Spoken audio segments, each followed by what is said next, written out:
Salam, perkenalkan nama saya Sonia Tolaka.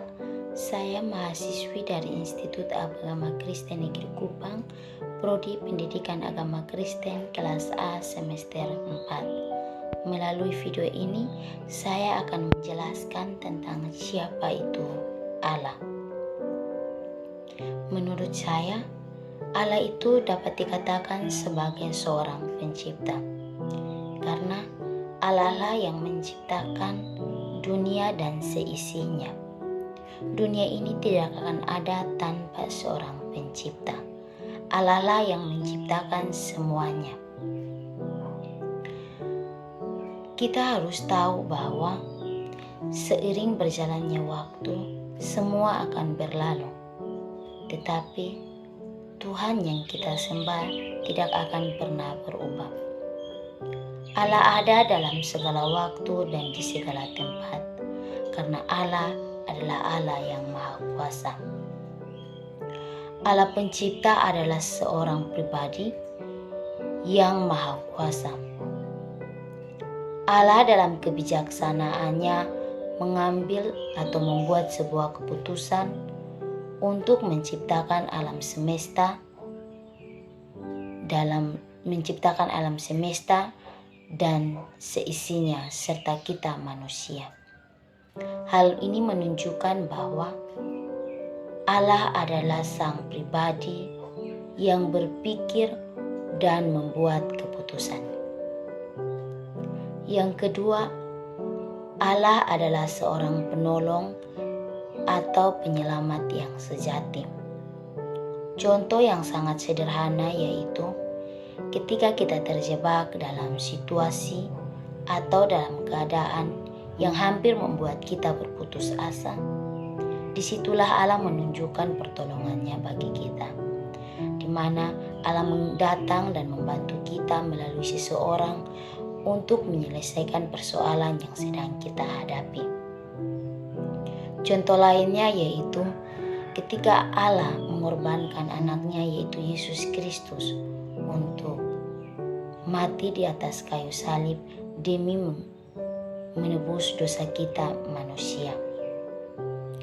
Hal tersebut adalah bukti penyertaan dan pertolongan Allah yang begitu besar atas dunia ini. Allah sangat setia, Allah sangat luar biasa dalam kehidupan kita. Hal yang ketiga yaitu Allah adalah Allah yang Maha Kuasa. Mengapa saya katakan bahwa Allah adalah Allah yang Maha Kuasa? Karena Allah lah yang memegang pimpinan dari seluruh sejarah yang ada di dunia ini. Begitu pula dengan kita sebagai manusia. Dalam kehidupan kita, kita sering menemukan hal-hal yang membuat kita bahagia atau hal-hal yang membuat kita sedih. Namun, kita harus tahu bahwa kita dipimpin oleh Allah. Kuasa Allah begitu nyata ketika Allah membangkitkan Yesus Kristus dari kematian. Hal tersebut terbukti bahwa di dunia ini tidak ada kuasa yang lebih besar dan lebih dahsyat daripada kuasa Allah. Yang keempat yaitu Allah adalah Bapa. Mengapa saya katakan bahwa Allah bisa dikatakan sebagai Bapa? Yang harus kita ketahui bahwa sampai detik ini, sampai saat ini, kita masih ada sebagaimana kita ada karena pemeliharaan Allah. Allah lah yang memelihara kita dengan segenap hidup kita, dan Allah lah yang menyediakan semua kebutuhan kita, sama seperti seorang bapa memelihara anaknya.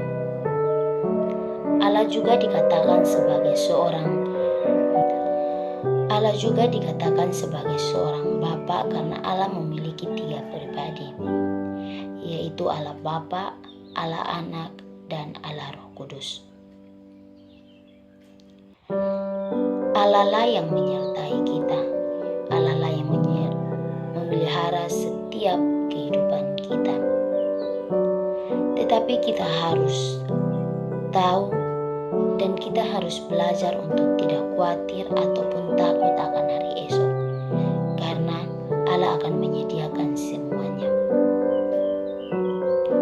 Di sini saya mau katakan bahwa semua akan meninggalkan kita, semua akan pergi, dan semua akan hilang.